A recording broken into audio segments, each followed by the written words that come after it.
छठी मैया बोवेनी जीरावा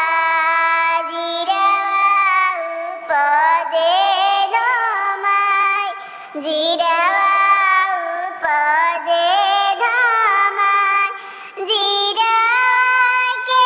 मालिक सतेंद्र सेवका जीरावाली होनी काटाय जीरावा के मालिक उपेंद्र सेवका जीरावाली होनी काटाय जीरावा के मालिक श्रेयस बाबू जीरावाली होले काटाय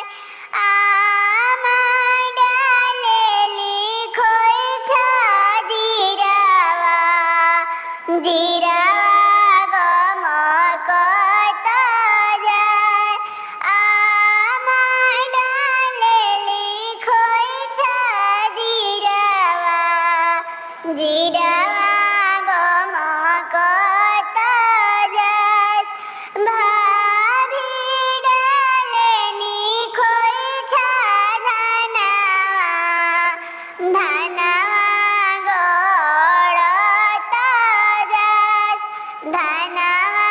गड़त जाय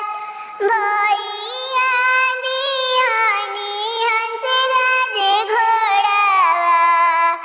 घोड़ावा चकरत जाय